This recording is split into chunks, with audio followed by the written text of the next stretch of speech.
출애굽기 20장 1절로 17절입니다.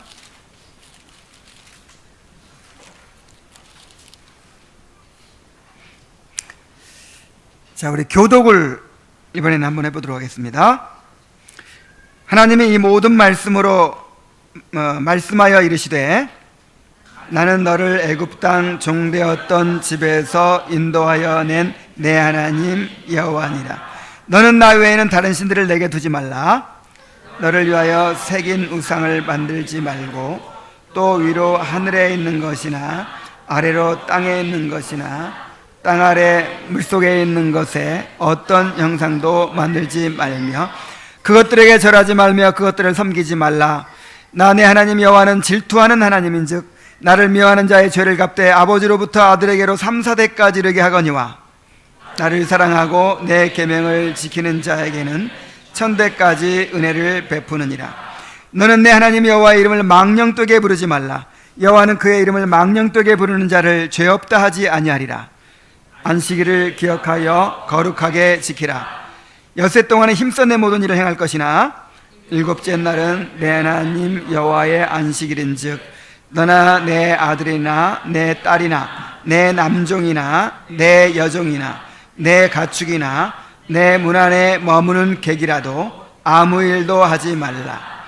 이는 엿새 동안에 나 여호와가 하늘과 바다, 땅과 바다와 그 가운데 모든 것을 만들고 일곱째 날에 쉬었음이라. 그러므로 나 여호와가 안식일을 복되게 하여 그날을 거룩하게 하였느니라. 내 부모를 공경하라. 그리하면 내 하나님 여호와가 내게 준 땅에서 내 생명이 길리라. 살인하지 말라. 간음하지 말라. 도둑질하지 말라. 내 이웃에 대하여 거짓 증거하지 말라. 내 이웃의 집을 탐내지 말라. 내 이웃의 아내나 그의 남종이나 그의 여종이나 그의 소나 그의 낙이나 무릇 내 이웃의 소유를 탐내지 말라. 아멘. 이 십계명은 다 외우고 있죠? 만약에 혹시 아직도 못 외우고 계신 분이 있다면 이번 기회에 완전하게 외우게 되길 바랍니다.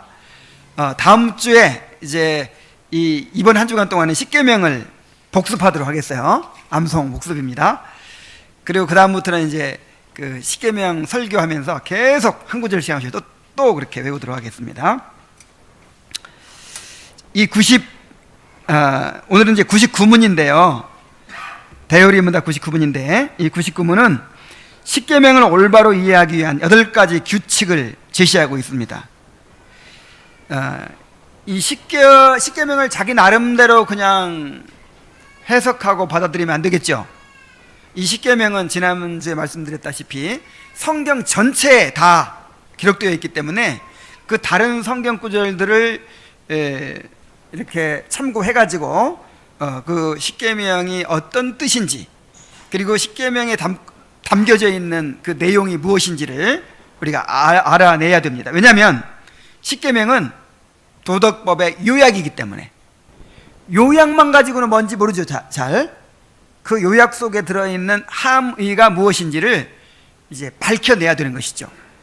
그런데 성경에 근거해서 8가지 법칙을 십계명을 이해하기 위한 8가지 법칙을 우리에게 보여주고 있어요. 자, 굉장히 그래서 오늘은 깁니다. 길지만 99문을 한번 큰 소리로 함께 읽어보겠습니다. 자, 시작. 십계명을 올바르게 이해하기 위해 준수해야 할 법칙들은 무엇입니까? 답. 십계명을 올바르게 하기 위해서는 다음 법칙들을 준수해야 합니다. 1. 율법을 완전히 것이기에 율법은 모든 사람이 율법이 말하는 의에 이르기까지 전인격을 다하여 따르되 영원토록 전적으로 순종하도록 의무지웁니다. 따라서 모든 사람은 모든 의무를 더할 수 없는 정도로 완전히 행해야 하고 어떤 죄든 아주 조금이라도 지어서는 안 됩니다. 2.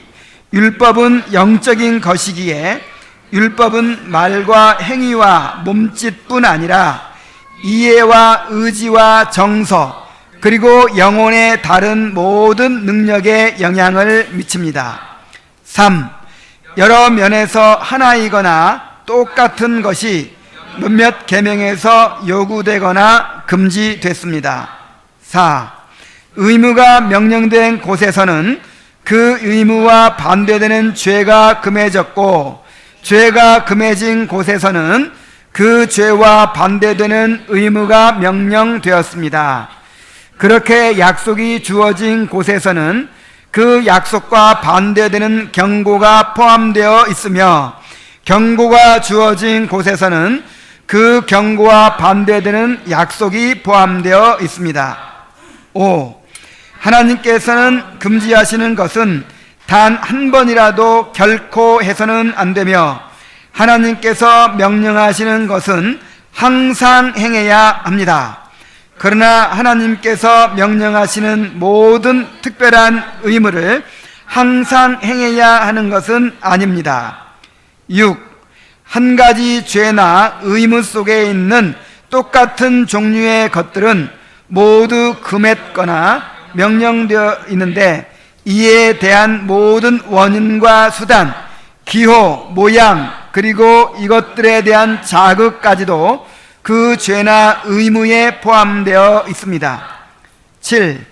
다른 사람들이 그들의 지위에서 해야 할 의무를 따라 하나님께서 금지하신 것과 명하신 것을 그들이 피하거나 행하도록 우리는 우리의 지위에서 하나님께서 우리에게 금지하신 것과 명령하신 것을 반드시 행해야 합니다. 8. 다른 사람들에게 명령된 것에는 우리의 지위와 사명에 따라 그들을 도와야 하며, 그들에게 금해진 것에는 그들과 함께 참여하지 않도록 조심해야 합니다. 아이고, 굉장히 길죠. 이것을 전부 다루면 너무 시간이 많이 가기 때문에 4가지씩 2번에 걸쳐서 살펴보도록 하겠습니다. 오늘은 법칙 4까지만 살펴봅니다. 먼저 법칙 1입니다. 자, 율법은 완전한 것이기에 율법은 모든 사람이 율법이 말하는 의에 이르기까지 전인격을 다하여 따르되 영원토록 전적으로 순종하도록 의무지옵니다. 따라서 모든 사람은 모든 의무를 더할 수 없는 정도로 완전히 행해야 하고, 어떤 죄든 아주 조금이라도 지어서는 안 됩니다. 그랬어요. 자, 일단 율법은 완전한 것이라고 했어요. 자, 율법은 완전합니다. 시편 19편 7절에 보면은 여호와의 율법은 완전하여 영혼을 소성시키며 여호와의 증거는 확실하여 우둔한 자를 즐겁게 하며 그랬어요. 자, 여호와의 율법은 완전합니다. 어느 정도 완전해요? 하나님의 수준이 하나님의 수준. 하나님의 뜻이기 때문에 더할 수 없이 완전한 거예요. 자, 이렇게 율법이 완전하다는 것은 율법이 인간을 위한 하나님의 뜻의 완전한 계시라는 거예요. 인간을 향한 하나님의 뜻이 완전하게 드러나 있어요. 율법 말고 또 어디 있나요? 없어요. 이 율법 안에 완전하게 다 들어있어요. 그리고 또 율법이 완전하다는 것은 우리가 그것을 완전하게 순수해야 함을 의미합니다. 하나님의 계명은 우리에게 도덕적 완전성을 요구한다는 것입니다. 부분적인 순종은 하나님 앞에서 받아들여질 수가 없어요. 그래서 율법이 말하는 의에 이르기까지 전인격을 다하여 따르되 그랬죠. 영원토록 전적으로 순종하도록 의무지운다고 그랬죠. 하나님 율법은 완전하며 완전한 순종을 요구하는 것입니다. 마태복음 5장 21절로 22절, 지금 성경 구절이 다 있나요? 있죠. 자, 보면은 옛사람에게 말한 바 살인하지 말라, 누구든지 살인하면 심판을 받게 되리라 하였다는 것을 너희가 들었으나 나는 너희에게 이르노니 형제에게 노하는 자마다 심판을 받게 되고 형제를 대하여 나가라는 자는 공회에 잡히게 되고 미련한 놈이라는 자는 지옥불에 들어가게 되리라. 자, 이게 무슨 말이에요? 살인하지 말라는 계명을 어느 정도 완전하게 지켜야 되냐면, 일단 살인하지 말라는 계명이 완전한 계명이에요. 겉으로 사람은 안 죽이는데 속으로는 증오하고 미워하고 눈빛으로 죽이고 자, 이럴 수 있죠. 근데 요 정도까지만 명령하셨겠어요? 하나님의 명령은 이 뿌리부터 완전하게 제시된 거예요. 그러니까 이 살인하지 말라는 명령은 단지 그 사람을 해치지 말라는 것에서 그것이 아니고 그 사람의 생명과 인격을 존중하고 보호하고 더 나아가서 사랑하라는 것이, 사랑하라는 것. 그래서 마음속으로 미워하기만 해도, 또 무시하기만 해도, 또 욕을 해도 이 돌대가리야 뭐 이렇게 이 라가라는 말이 돌대가리야 그 뜻이에요. 아니, 이 하나님의 형상대로 지음받은 사람을 돌대가리라니 이거 살인이에요, 살인.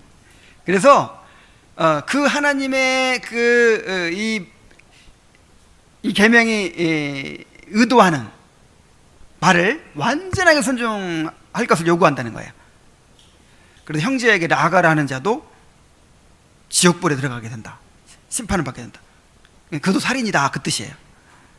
또 간음하지 말라 하였더니 너희가 들었으나 나는 너희에게 이르노니 음욕을 품고 여자를 보는 자마다 마음에 이미 간음하였느니라. 그러니까 간음하지 말라는 계명 속에 어디까지 포함되는 거예요? 마음으로부터 이 음욕도 품지 말아야 되고, 더 나아가서 결혼의 신성함을 보존하고 또 지켜줘야 되죠.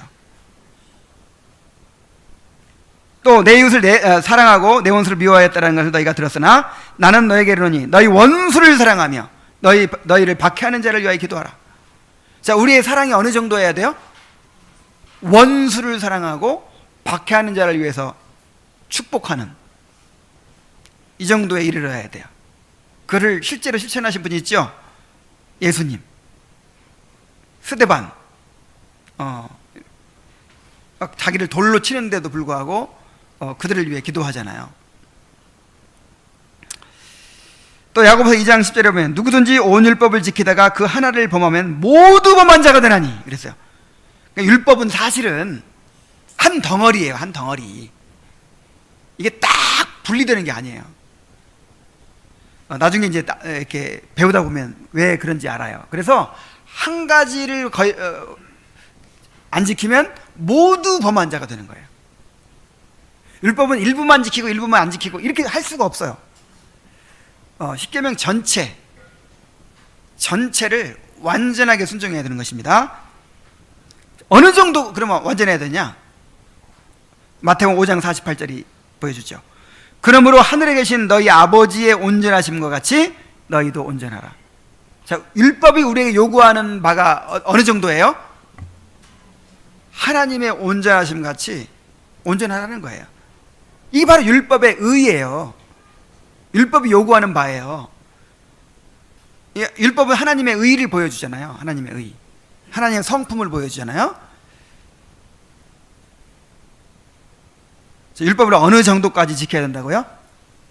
하늘에 계신 아버지의 온전하심 같이 될 때까지. 그때 그 정도 지키지 못한 건 다 지키지 못한 거예요.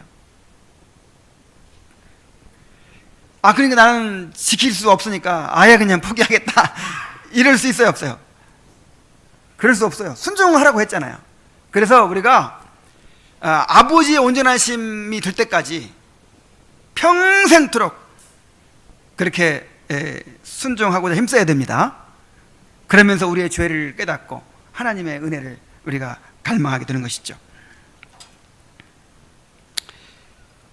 그래서 하나님의 율법은 완전하기 때문에 완전한 순종을 요구한다고 하는 것이 첫 번째 법칙이고요. 두 번째 법칙은 율법은 영적인 것이기에 율법은 말과 행위와 몸짓뿐 아니라 이해와 의지와 정서 그리고 영혼의 다른 모든 능력에 영향을 미칩니다. 그랬어요.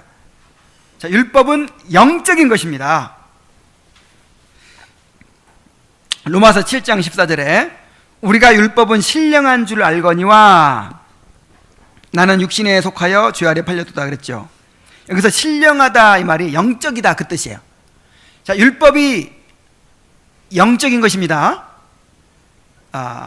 율법은 어떤 외적 그런 모양만 요구하는 것이 아니고 우리 어떤 행동만 관계된 것이 아니고 우리 영혼과 관계되는 거예요.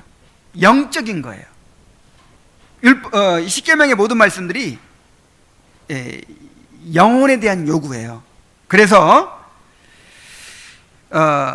율법이 영적이라는 말은 그것이 우리의 외적인 행실이나 행동에만 미치는 것이 아니요 우리의 영혼의 활동에 관계가 있다는 것입니다. 율법은 우리 마음의 상태와 생각과 감정과 욕망과 의지와 말과 행위를 포함하는 우리의 몸과 영혼 전체에 미친다는 거예요. 자, 인간의 법을 한번 생각해 보세요. 인간의 법. 인간의 법은 영적인 것입니까? 아니면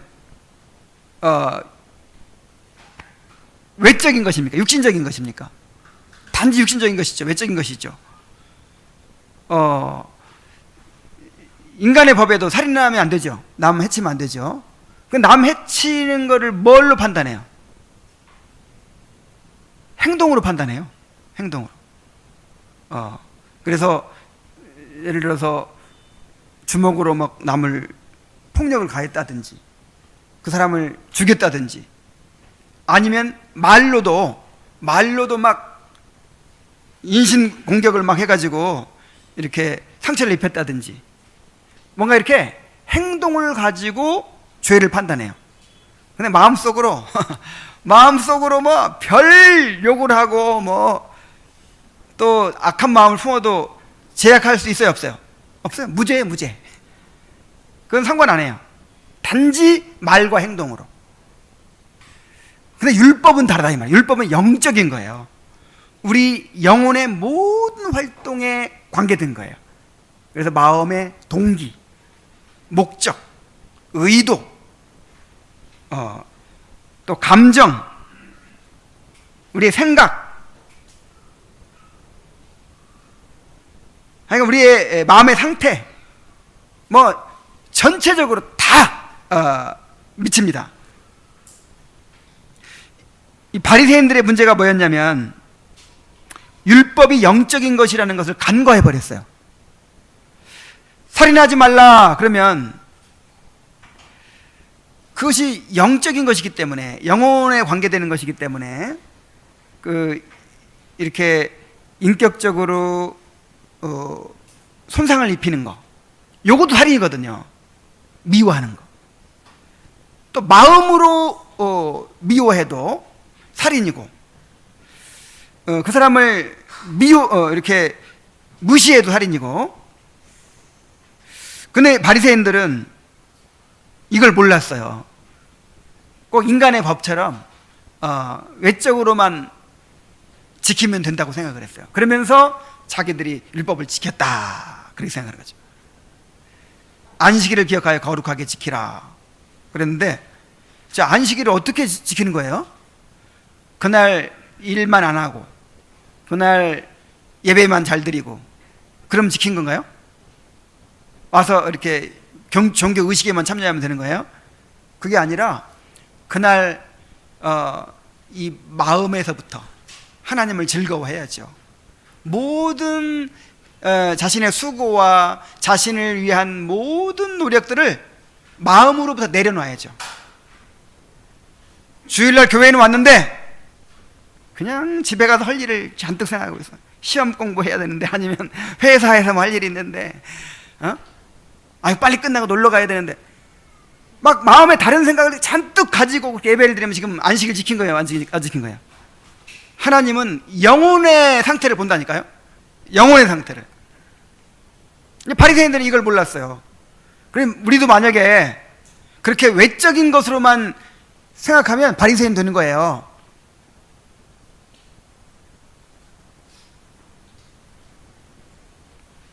자, 율법은 이렇게 영적인 것이기 때문에 우리 영혼의 모든 영역에 다 관계를 맺고 있기 때문에 율법은 우리 몸과 영혼의 모든 기관의 준수를 요구하는 것입니다.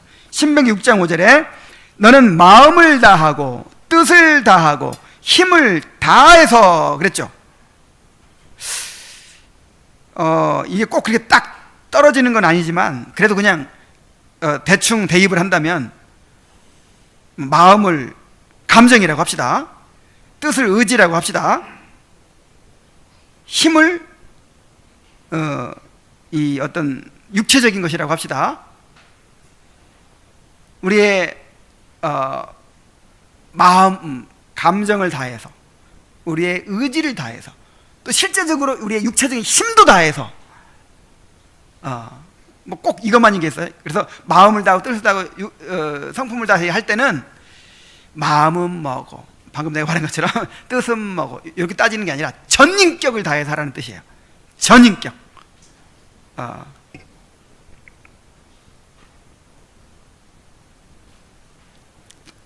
마태복음 22장 37절 39절 예수께서 이르시되 내 마음을 다하고 목숨을 다하고 뜻을 다하여 주 너희 하나님을 사랑하라 하셨으니 이것이 크고 첫째 들은 계명이요 그랬죠.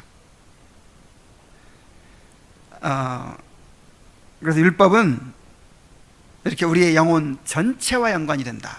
영혼의 활동과 연관이 된다 하는 것을 기억해야 됩니다. 그래서 우리 영혼의 모든 기관에 순종을 요구한다 하는 것이죠. 그 다음에 법칙 3. 여러 면에서 하나이거나 똑같은 것이 몇몇 계명에서 요구되거나 금지됐습니다 그랬어요.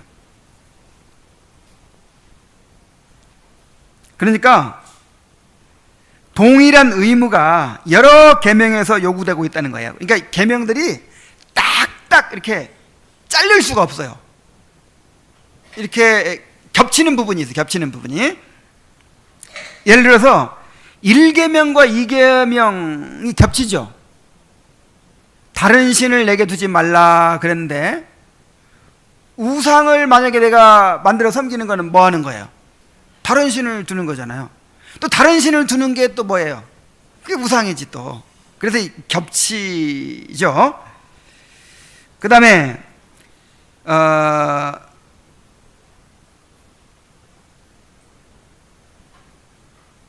예를 들어 4계명과 8계명을 아니 그게 아니고 2계명과 10계명도 겹친다고 볼 수 있어요. 2계명이 뭐죠? 우상을 만들지 말고 섬기지 말라는 거죠. 10계명은 뭐예요? 탐내지 말라는 거죠. 탐내지 말라. 근데 골로새 3장 5절에 탐심은 우상 숭배니라 그랬어요. 뭔가 막 탐욕을 품고 뭐 이렇게 뭔가를 이렇게 더 가지려고 하고 이게 뭐예요? 이게 지금 그거를 내가 우상으로 섬기는 거예요, 사실은. 자, 탐심이 우상 숭배예요. 그래서 탐심은 우상 숭배니라. 그러니까 2계명에서도 우상 섬기지 말라 그랬고 또 이제 10계명에서도 탐내지 말라고 했으니까 여기도 같은 이제 것을 명한다고 볼 수 있는 거죠. 겹치는 부분이 있는 거죠. 그리고 또 예를 들어서 4계명에서 안식일을 기억하여 거룩히 지키라. 안식일을 기억하여 거룩히 지키려면은 그 전에 또 명령된 것이 있어요. 뭐죠? 여섯 동안에 힘써 내 모든 일을 할 것이나 그랬죠. 안식일 잘 지키려면 어떻게 해야 돼요? 엿새 동안 힘써 일해야 돼요. 게으르게 그냥 엿새 또 내내 게으르게 그렇게 시간 낭비하고 그런 사람은 안식일 제대로 지키지 못해요. 아니 일을 했어야 안식을 하지. 그래서 안식일을 지키려면 어떻게 해야 돼요? 엿새 동안 힘써 일해야 됩니다. 근데 8계명에 또 어떤 게 있냐면 도둑질하지 말라 그랬죠. 근데 도둑질하지 말라는 계명을 지키려면 어떻게 해야 돼요? 힘써 일해야 되는 거예요.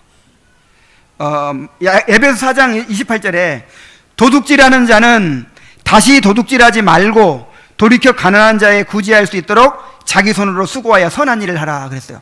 그러니까 도둑질하지 말라는 계명이 남의 거 훔치지만 않으면 지킨 게 아니에요. 나중에 나오지만 부정 명령에는 반드시 긍정 명령이 포함되어 있는 거예요. 그래서 이 말은 오히려 열심히 일해서 남을 도와주면 살라 그 뜻이에요. 우리 그리스도인의 삶이 남의 거 훔쳐먹는 삶이에요? 아니면 자기 걸 가지고 도와주는 삶이에요? 도와주려면 일 열심히 해야죠. 게으르게 일 안 하고 맨날 놀고 먹는 사람이 도와줄 수 있어요? 없어요? 일 열심히 해야죠. 그러니까 4계명 지키려고 해도 일 열심히 해야 되고, 또 8계명 지키려고 해도 일을 열심히 해야 되고, 자, 이런 부분에서도 서로 겹친다고 볼 수가 있어요.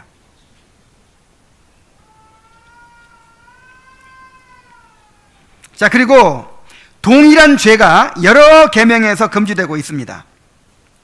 같은 말이죠.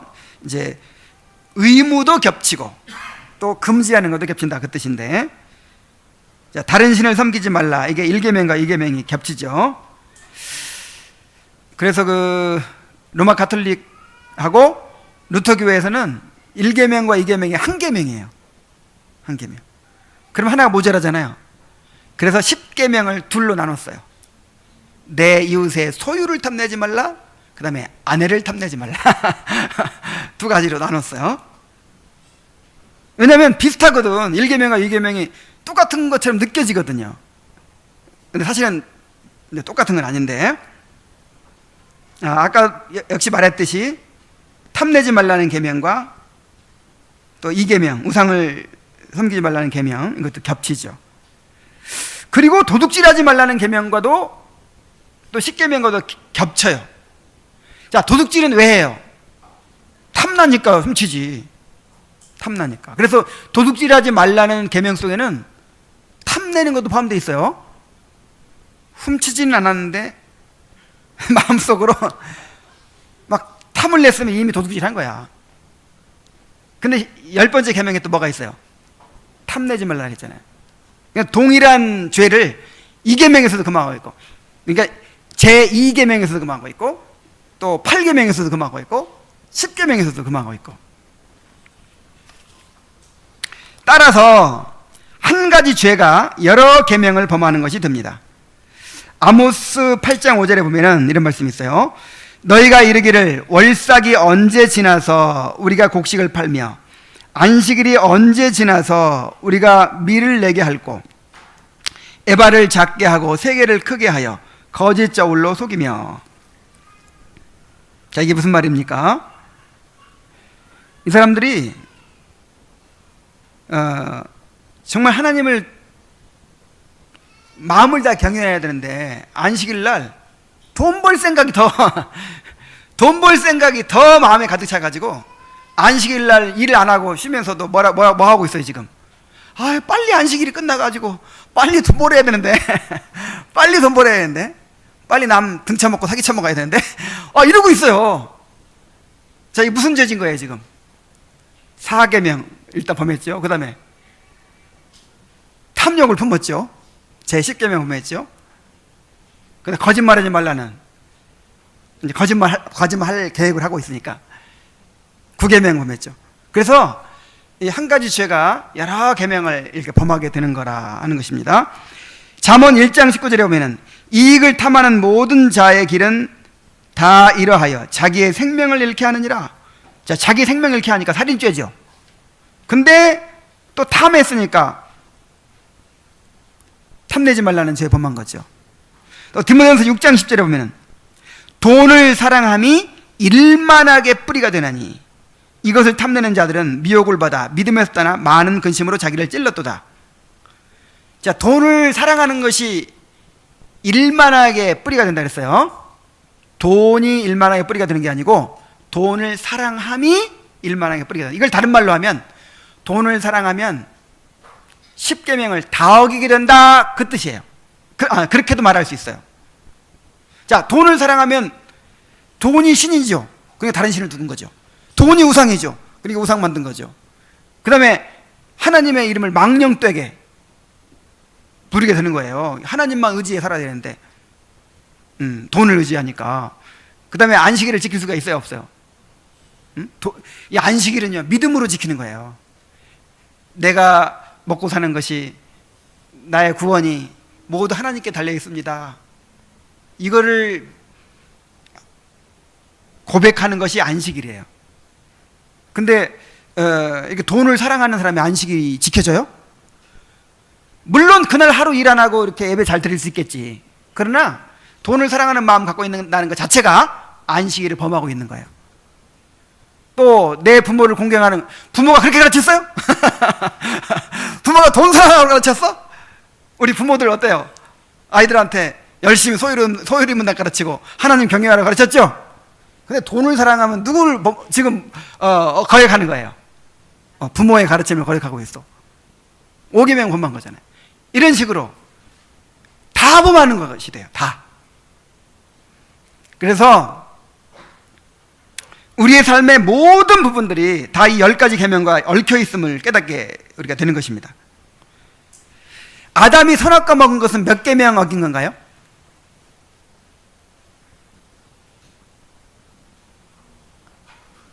자기가 스스로 신이 되려고 했잖아요.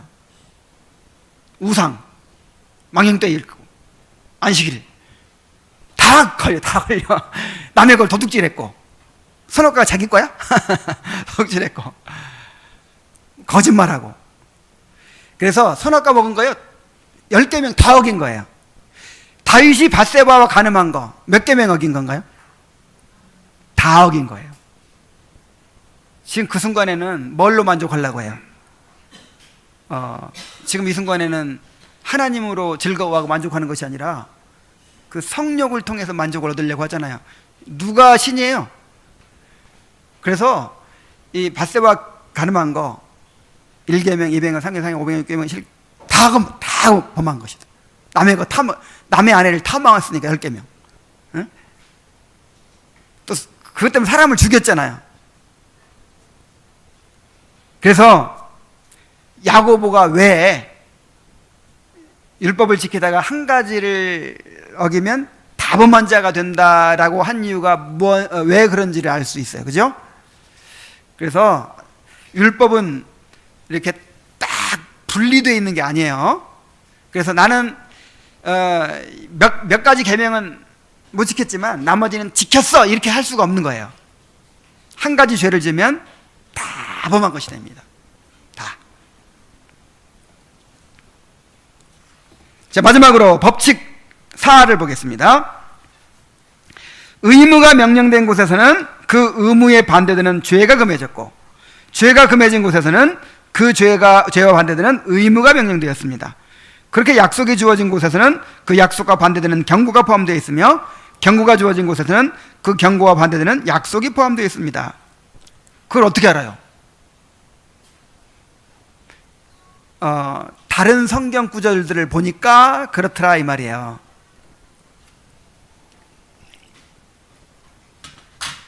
자, 의무가 명령된 계명, 이걸 긍정명령이라고 합니다. 무엇을 하라 하는 것이 긍정명령, 그죠? 자, 긍정명령에는 무엇을 하지 말라는 부정명령이 함께 포함되어 있다는 거예요. 자, 10계명에서 긍정명령이 어떤 명령인가요? 몇 가지 있어요? 두 가지. 안식일을 기억하여 거룩히 지키라는 것과 내 부모를 공경하라. 자, 여기에는 부정명령이 포함되어 있다는 것입니다.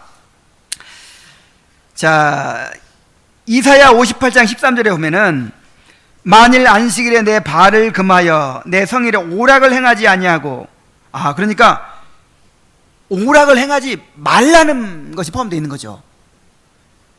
안식일을 일컬어 즐거운 날이라 여호와의 성일을 존중케 한 날이라여 이를 존귀히 여기고 내 길로 행하지 아니하며, 내 길로 행하지 않는 거, 내 볼일 보고 내 사사로운 일을 하지 않는 거, 내 오락을 구하지 아니하며 사사로운 말을 하지 아니하면, 주일날 집에 가서 텔레비 실컷 보고 이거 안식일 잘 지키는 거 아니에요. 그냥 하루를 온전히 공예배 때는 공예배에 집중하고, 남은 시간에는 뭐 해야 돼요? 안식일 날은 두 종류의 시간을 보내야 돼요. 사랑의 의무를 행하든지 경건의 의무를 행하든지. 예배드리고 그다음에 근데 예배도 두 종류가 있어요. 공예배, 사적인 예배. 그래서 이제 공적으로 예배드리고 사적으로 성경 읽고 묵상하고 하는 그런 이제 경건을 위한 시간으로 보내고, 그렇지 않으면 어떤 의무를 행해야 한다고요? 사랑의 의무. 그날은 이제 뭐 병원에 입원한 사람 찾아간다든지, 가난한 사람 찾아간다든지, 어려움 당하고 있는 사람 찾아간다든지, 이렇게 다른 사람을 사랑하고 섬기는 일에 보내는 거예요. 그날만큼은, 안식일만큼은 좀 모든 걸 내려놓는 거예요. 나를 위한 모든 시도를 다 내려놓는 거예요.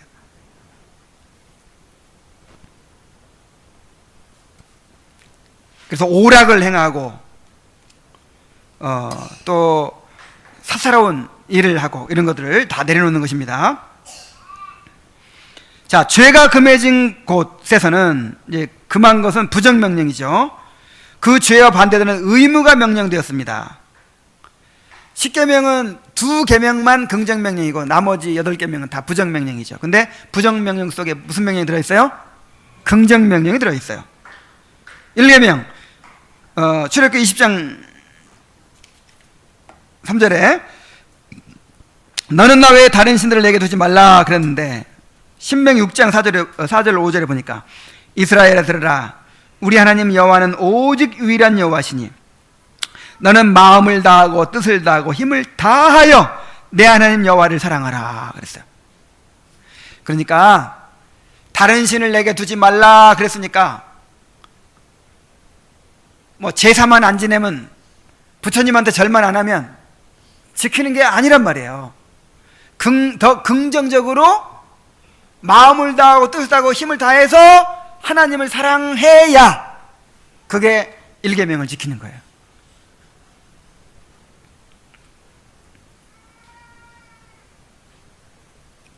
또 8계명을 예를 들자면 도둑질하지 말라 그랬죠. 그러니까 남의 것 안 훔치면 지키는 것이 아니고, 에베소 4장 28절에 보니까 도둑질하는 자는 다시 도둑질하지 말고 돌이켜 가난한 자의 구제할 수 있도록 자기 손으로 수고하여 선한 일을 하라. 여러분 지금 도둑질하지 말라는 계명 지키고 있습니까? 열심히 일해서 남을 돕고자 하는 삶을 살고 있습니까? 열심히 일해서 남을 도우며 살아야 8계명 지키는 거예요.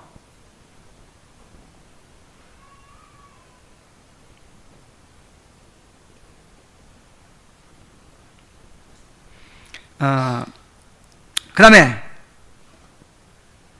약속이 주어진 곳에서는 그 약속과 반대되는 경고가 포함되어 있습니다 그랬어요. 약속이 주어진 계명이 어떤 계명이에요? 2계명도 약속이 있는데 이제 바울은 5계명을 예를 들었어요. 내 부모를 공경하라. 이것은 약속 있는 첫 계명이니, 그러면서 부모를 공경하라는 계명에 약속이 있다고 했죠. 어떤 약속이 있어요? 땅에서 잘 되고 장수하리라 하는 약속이 있죠. 근데 그 약속이 있는 계명에는 뭐가 포함되어 있다고요? 그 반대되는 저주가 포함되어 있어요. 자, 어떤 저주가 있나 봅시다. 잠언 30장 17절에 아비를 조롱하며 어미를 순종하기를 싫어하는 자는 자의 눈은 골짜기의 까마귀에게 쪼이고 독수리 새끼에게 먹히리라 그랬어요. 무섭죠? 자, 부모 공경하면 복 받는 것만 생각하지 말고 부모 공경 안 하면 이렇게 저주받는 걸 생각하셔야 돼요. 근데 이 부모 공경하라는, 이제 나중에 나오겠지만, 이 계명의 의도는 뭐예요? 하나님께 순종하라는 것입니다. 이 언약이 누구를 통해 전수되죠? 부모를 통해서. 부모를 통해서 언약이 전수되기 때문에 부모가 하나님의 대리자예요. 그럼 만약 부모를 거역하는 건 누구를 거역하는 거예요? 하나님을 거역하는 거죠. 그래서 여기서 성경에서 말하는 부모는요, 육신의 부모만 부모가 아니에요. 목사도 부모예요. 목사. 영적 지도자도 부모예요.